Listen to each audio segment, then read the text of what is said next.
بسم اللہ الرحمن الرحیم اللہم صلی اللہ سیدنا محمد وعلیہ وإطراته زیادہ ذکر معلوم اللہ کا استغفر اللہ لا الہ الا الا هو الحی القیوم واتوب الیہ یا حی یا قیوم برحمتک استغفر۔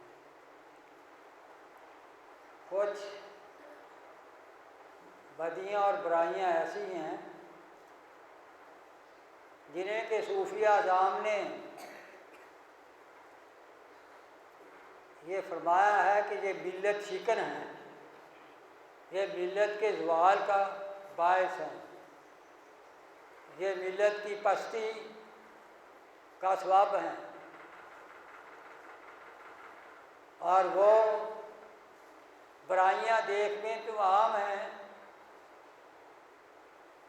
لیکن وہ ہم میں بڑی کثرت سے پائی جاتی ہیں، جن میں سے غیبت ہے جس پہ میں نے پچھلے جمعے پر بڑی تفصیل سے لیکچر دیے ہیں۔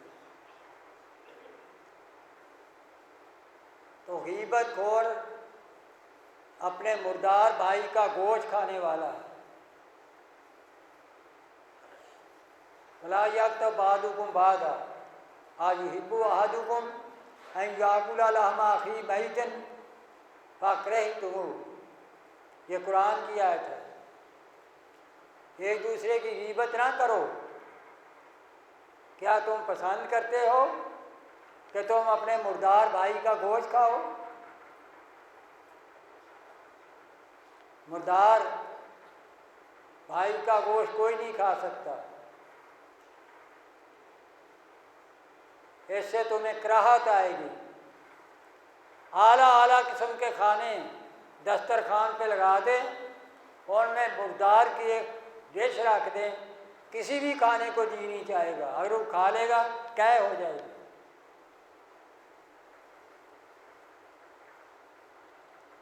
حضور نبی کریم رؤوف رحیم روحی فدا جان فدا صلی اللہ علیہ وسلم کے دور میں ایک عورت کے پیٹ میں درد ہوا، کسی حکیم کی دعائی سے وہ درد رک نہیں رہا تھا۔ حضور اکرم جناب رسول کریم صلی اللہ علیہ وسلم کی خدمت میں بارگاہ میں یہ معاملہ لایا گیا۔ آپ صلی اللہ علیہ وسلم نے اسے قے کروانے کا حکم دیا۔ جب اسے قے کروائی گئی تو اس کے پیٹ سے گوشت کی بوٹیاں نکلی۔ آپ نے فرمایا اس نے مردار کھایا تھا، یعنی اس نے غیبت کی تھی۔ دو صحابہ نے ظہر یا عصر کی نماز پڑھی، آپ صلی اللہ علیہ وآلہ وسلم نے فرمایا جاؤ دوبارہ وضو کرو، دوبارہ نماز ادا کرو۔ وہ روزے پہ تھے، روزہ رکھا ہوا، آپ نے فرمایا روزے کو بھی دہراؤ۔ یا رسول اللہ صلی اللہ علیہ وسلم، ہم سے کون سا گناہ ہو گیا ہے؟ ہمارا وضو بھی گیا، ہماری نماز بھی قبول نہیں، دہرانے کا حکم ہے، روزہ بھی دہرانے کا حکم ہے۔ آپ صلی اللہ علیہ وسلم نے فرمایا تم نے فلاں کی غیبت کی ہے۔ غیبت ایسی گندی ملت شکن برائی ہے کہ یہ نماز جیسی نیکی کو، روزے جیسی نیکی کو بھی کھا جاتی ہے، وضو تک توڑ دیتی ہے۔ تو میرے محترم، نہ کسی کی غیبت کریں، نہ سننے سنانے میں آئے۔ اس پہ تفصیلاً بات پچھلے جمعے کو ہو چکی ہے۔ دوسری ملت شکن برائی چغلی ہے، چغل خوری ہے۔ حضور اقدس صلی اللہ علیہ وسلم نے فرمایا چغل خور جنت میں نہیں جائے گا۔ دیکھو کتنی بڑی تنبیہ فرما دی آقا کائنات فخر موجودات حضور نبی کریم رؤوف رحیم روحی فدا جان فدا صلی اللہ علیہ وآلہ وسلم نے کہ چغل خور جنت میں نہیں جائے گا۔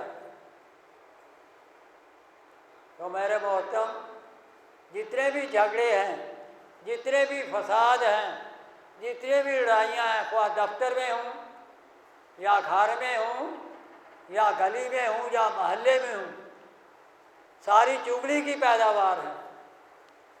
اگر چغلی بند ہو جائے تو بہت سے جھگڑے لڑائیاں خود بخود ختم ہو جائے۔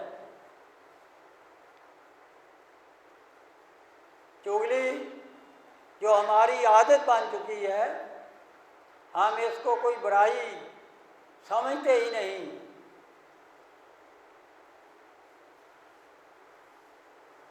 بھیڑیا جنگل کی ظالم،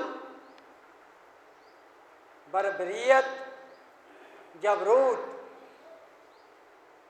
اور وحشت کی علامت ہے، لیکن اس کے باوجود بھی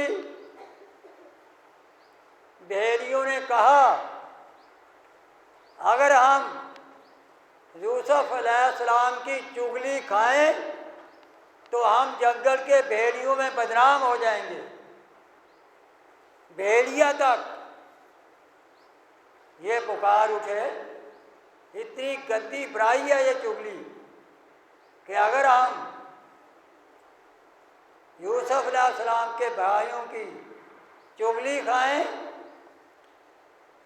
تو یہ ہم جنگل کے بھیڑیوں میں جو ہے بدنام ہو جائیں گے، اس لیے کہ چغلی جنگل کا معمول نہیں ہے، تو ہم اس کو کوئی بڑی برائی نہیں سمجھتے۔ تو میرے محترم، چغلی کے بعد ملے شکن برائی ہے جھوٹ بھی۔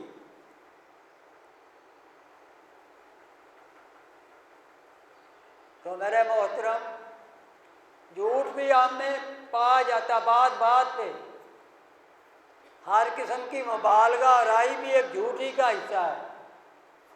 دوسروں کو ہنسانے کے لیے کوئی بات کرنا یہ بھی جھوٹی ہے، کسی کی سنی سنائی بات کسی دوسروں کو سنا دینا یہ بھی جھوٹ ہے۔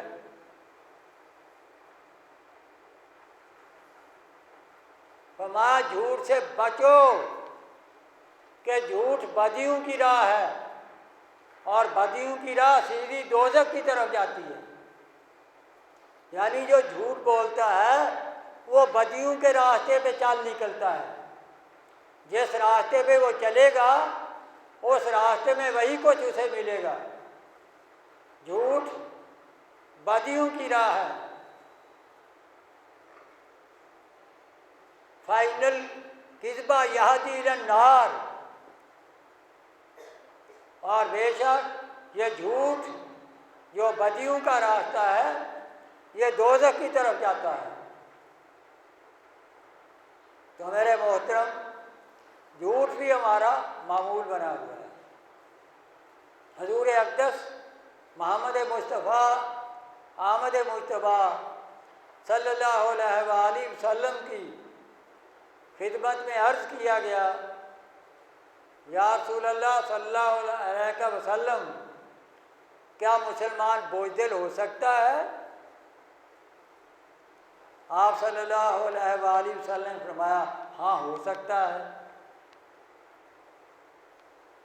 عرض کی گئی کیا مسلمان کنجوس ہو سکتا ہے؟ آپ صلی اللہ علیہ وآلہ وسلم نے فرمایا ہاں ہو سکتا ہے۔ عرض کی گئی یا رسول اللہ صلی اللہ علیہ وسلم، کیا مسلمان جھوٹا ہو سکتا ہے؟ آپ نے فرمایا نہیں، مسلمان جھوٹا نہیں ہو سکتا۔ تو پھر ہم اگر جھوٹ بولتے ہیں تو کیا ہے ہماری مسلمانی؟ پھر ہم نام ہی کے مسلمان ہوئے نا۔ تو میرا محترم،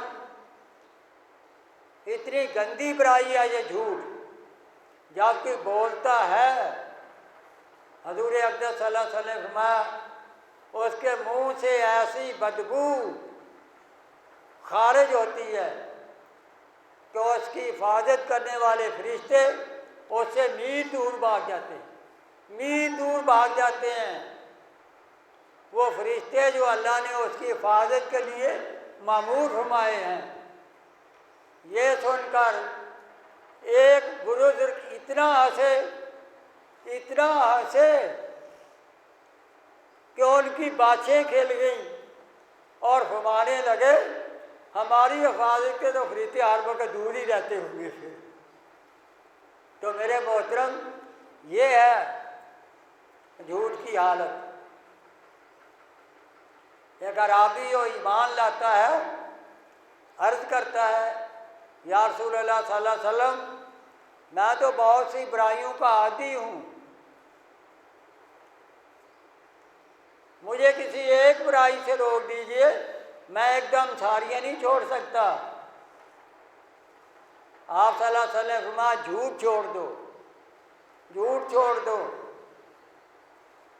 اسے وعدہ کر لیا، ہاں یا رسول اللہ صلی اللہ علیہ وسلم میں آپ سے وعدہ کرتا ہوں کہ میں جھوٹ نہیں بولوں گا۔ جب کوئی برائی کرنے لگتا دل میں خیال آتا کہ جناب رسول کریم صلی اللہ علیہ وسلم پوچھیں گے یہ بدی تو نے کی ہے، مجھے سچ بتانا پڑے گا، تو مجھے تو بڑا نادم ہونا پڑے گا، اس سے باز آ جاتا۔ اس طرح ایک جھوٹ ترک کرنے سے وہ ساری برائیوں سے باز آ گیا، ساری برائیوں سے بچ گیا، روک گیا۔ علیکم بالصدق، فرمایا اپنے اوپر صدق لازم کر لو، اس لیے کہ صدق نیکیوں کی راہ ہے، اور نیکیوں کی راہ سیدھی جنت کی طرف جاتی ہے۔ اسلام کی سب سے بڑی خصلت صدق ہے۔ اولیاء کرام ولایت میں جو سب سے بڑا مقام ہے وہ بھی صدق ہے۔ حضور نبی کریم صلی اللہ علیہ وآلہ وسلم نے ساری عمر صدق کا نمونہ پیش کیا۔ آپ نے جب اللہ کے حکم سے اپنی نبوت کا اظہار و اعلان کیا، بلایا لوگوں کو ایک پہاڑ کی چوٹی کے پاس، فرمایا اگر میں تمہیں کہوں کہ چوٹی کے پیچھے ایک دشمن ہے جو تم پر حملہ کرنے والا ہے، کیا تم مان لو گے؟ انہوں نے کہا آپ سچے ہیں، امین ہیں، آپ نے کبھی جھوٹ نہیں بولا، اس لیے ہم ضرور مان لیں گے۔ آپ صلی اللہ علیہ وسلم نے فرمایا اگر آپ مجھے سچا جانتے ہیں تو پھر میں تمہیں بتاتا ہوں، تمہارے خدا یہ بت نہیں ہے، اللہ رب العالمین ایک ہے، وحدہ لا شریک ہے، جس نے ہمیں پیدا کیا ہے، جو ہمیں موت دیتا ہے، عزت و ذلت اسی کے ہاتھ میں ہے۔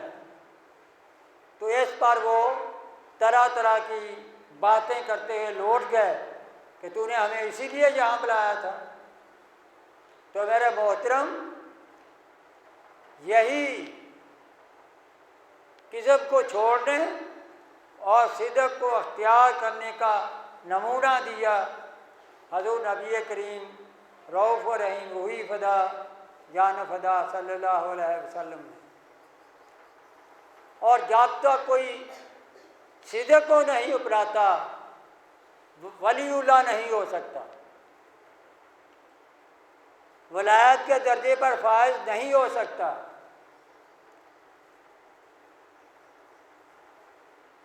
ولایت کی نگری میں داخل نہیں ہو سکتا۔ ایک درویش اور بزرگ ان کی تربیت کی. میرا ایک مرد کلندر نے، ان کا نام میرے ذہن سے نکلا ہوا ہے، تربیت کے بعد اسے ولایت کی سند بھی شیخ نے عطا کر دی، ولایت کی.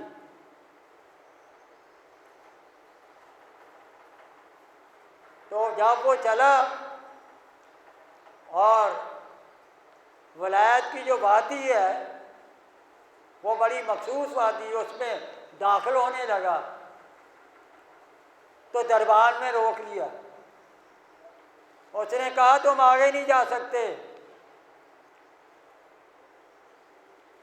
اس نے کہا ولایت کہ میرے پاس سند ہے،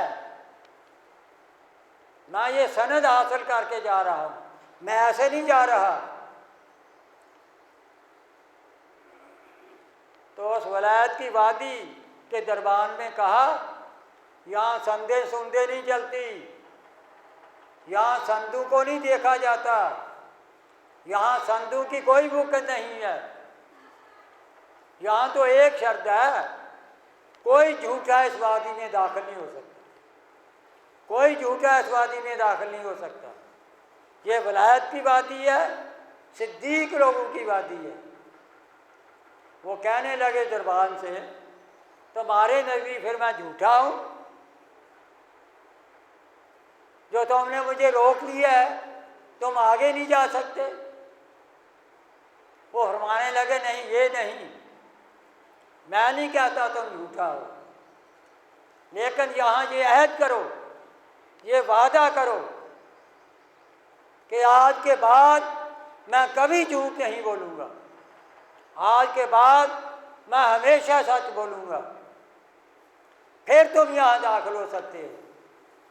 لیکن یاد رکھو اگر تم نے اس وادی میں داخل ہونے کے بعد بھی کہیں کسی جگہ پہ جھوٹ بولا تمہیں اسی طرح باہر لٹا دیا جائے گا. تو صدق جو ہے یہ ولایت کا بلند ترین مقام بھی ہے، صدق جو ہے یہ ولایت کا سب سے بڑا درجہ بھی ہے، اور صدق جو ہے یہ ولایت کا سب سے بڑا شرط ہے ولی اللہ ہونے کا. یعنی ولی اللہ جھوٹا نہیں ہو سکتا، ہمیشہ سچا انسان ہوگا. اب ہم اپنے گرے بانوں میں منہ ڈال کر سوچیں کہ ہم جھوٹ نہیں بولتے، کیا ہم غیبت نہیں کرتے، کیا ہم چغلی نہیں کھاتے. ایک شہران ورد بولا، ساری دنیا میں پھرا، ساری دنیا کی شہران وردی کی، مجھے کوئی ایک آدمی نہیں ملا، ایک بھی بندہ نہیں ملا. میں ہوگا ضرور لیکن میرے دیکھنے میں نہیں آیا جو سچ بولتا ہو، جھوٹ نہ بولتا ہو، چغلی نہ کھاتا ہو، غیبت نہ کرتا ہو اور حسد نہ رکھتا ہو، اور جو اپنے علم پہ عمل کرتا ہو. ہوگا ضرور لیکن ایسا دیکھنے میں نہیں آیا. تو میرے محترم، ایک شہران ورد بزرگوں کے پاس حاضر ہوا کرتا تھا، بڑی دیر تک غیر حاضر رہا. بڑے میاں بولے اتنی دیر کہاں رہے ہو؟ کہ میں بڑی دور شہران وردی میں نکل گیا تھا. انہوں نے فرمایا کس کی تلاش میں؟ نحنو اقرب، کہ اللہ تو خود خبر دیتے ہیں، اللہ تو شہران سے بھی قریب ہے، آپ کس کی تلاش میں شہران وردی کرتے رہے؟ کہنے لگے میں اللہ کی تلاش میں نہیں پھرتا رہا، میں تو بندے کی تلاش کرتا رہا ہوں، بندے کی تلاش میں پھرتا رہا ہوں جو جھوٹ نہ بولتا ہو، غیبت نہ کرتا ہو، چغلی نہ کھاتا ہو، حسد نہ رکھتا ہو اور اپنے علم پہ عمل کرتا ہو. فرمانے لگے میں نے بھی بڑی شہران وردی کی لیکن مجھے بھی کوئی ایسا بندہ نہیں ملا. کہیں مت جا، کہیں تلاش مت کر، خود نمونہ بن جا، جھوٹ غیبت چگلی حسد کو چھوڑ دے، خود ان چیز کو اپنا لے، کہیں جانے کی ضرورت نہیں۔ تو اللہ تعالیٰ ہمیں جھوٹ، غیبت، چگلی، حسد، یہ ملت شکن برائیاں ہیں، یہ قوموں کے زوال کی برائیاں ہیں، یہ قوموں کی پستی کی برائیاں ہیں۔ جب یہ برائیاں کسی قوم میں آ جاتی ہیں، روب زوال ہو جاتی ہیں، ان کی معیشت تنگ ہو جاتی ہے، وہ غیروں کے محتاج ہو جاتے ہیں۔ آج ہم میں یہ برائیاں پائی جاتی ہیں۔